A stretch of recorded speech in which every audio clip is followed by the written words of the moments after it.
Hey guys, welcome back to the show. It's your boy Dan, and today I bought a new gaming keyboard. Gaming now. So, long story short, okay, nasira kasi yung keyboard ko yung ginagamit ko, like binili ko sa store. Okay, kasama to ng Ryzen ko. And nagtataka ako bakit malfunction kasi automatic screenshot and lumalabas yung video media. And I was so shocked bakit lumalabas to. So I was so shocked na baka may na-install ako ng malicious software pero wala naman, or malicious program na wala naman, because kasi I got a new inano ko yung monitor ko. So this is a short one. So tingnan mo, hindi naman yung monitor ko, okay? And ayun nga, nagtataka ako bakit nasira. So yung ginawa ko is chinek ko sa ibang PC. And yung isa kasi yung computer ko, which is nilagay ko dito, is nagaganon pa din, lumala. So maybe the computer is broken or whatsoever. So ginawa ko is nag-clean boot ako. Okay, pagka-clean boot ko kasi nangyayari pa rin, okay? Nangyayari pa rin yung nag-screenshot or whatsoever.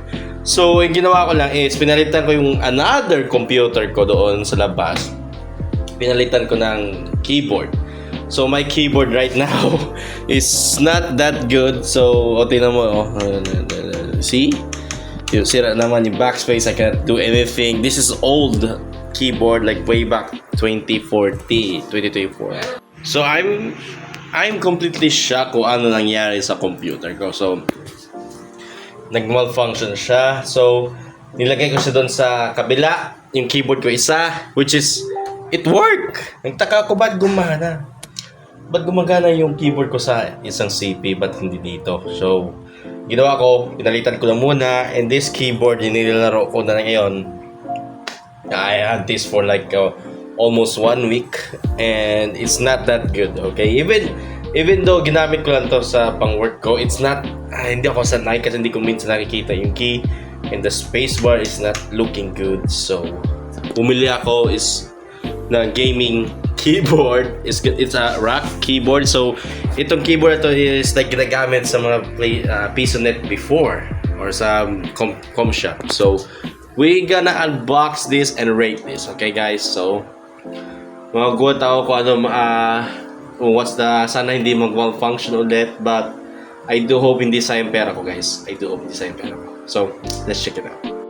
So guys, we just unbox na inano ko yung mga the bubble wrap. So this is the ROG Sari V2 gaming keyboard. So this is most famous, okay? This is a membrane, so hindi siya mechanical. Bibili sana ako ng mechanical keyboard, pero natatakot ako baka masira yung isang keyboard. It's gonna be useless. So membrane is easy to replace kasi magkano lang naman. If it's 300, 400, 500, hindi naman siya gaano kalaki. But ayun nga, so this is a membrane keyboard. Yung akin naman membrane naman yon, so I don't even care kung membrane naman siya, but this is actually good. Ito yung keyboard ko kasi nawawala na kasi bumili ako ng sticker, which is yun yung ginamit ko, but ayun nga, something happened, nag-malfunction siya. So I will fix this, ilalagay ko doon, and let's see kung maganda ba. Okay guys, I just finished the setup and look at this. Okay, so yung nagandahan ko lang dito, okay? It has this one, which is good kasi minsan kung naglaro ka ng Valorant, you can actually put your wrist here para hindi mapagod kasi minsan sumasakit dito, man. But when you put here, it's actually good. At you feel comfortable. And is this, what the fuck is this? Oh, what the fuck? Oh shit, ano ba to? Oh shit, ito pala to. Is when you click this, it changes color. Oh yeah, the blue key is the green, purple, and I don't know what color is this. But it has some many colors. Tapos nawala na. So when I click, nothing happened. But actually good. Ooh. So guys, this is actually good. Wait lang. So we're gonna type something in Word. We're gonna click naman kung maganda ba. I think the mouse is not that the sound is not that bad.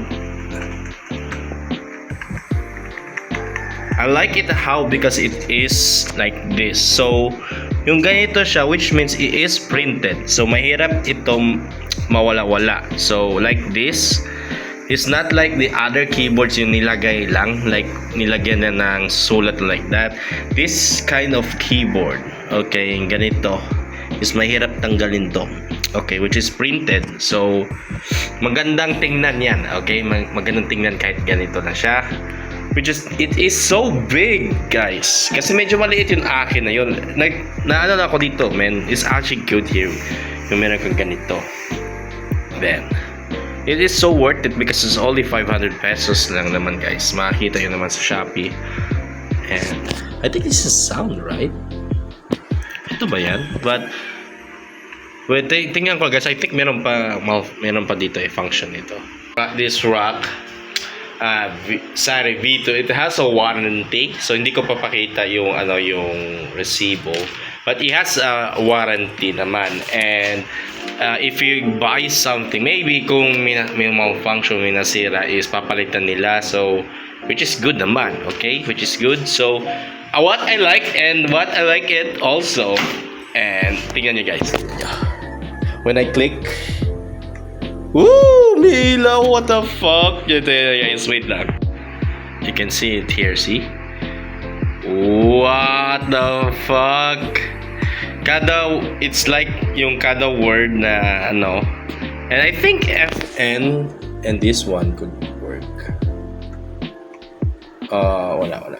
I think so. Wala eh. I think wala naman. I think the sound, kasi gusto ko like, akala ko kasi ito purpose na to is gonna be the sound, but no. Okay guys, we're gonna try this Valorant naman, which is, I'm quite surprised, guys, if you click FN and FN tapos ito, it will do this,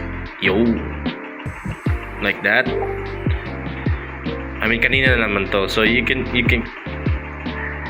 so parang na naman siya, shortcut sa kanina. Parang shortcut lang siya. Okay. Which is good naman.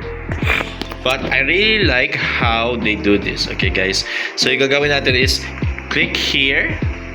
Tapos yung ito, pipindutin natin. So, pinindot natin yung knob. And which, the funny thing is, if you click the knob, if ni-rotate natin, magagana yung sound. See? Oh my days! Man, I love this keyboard, man. 10 out of 10 for me. Na meron ganito siya. Okay, I will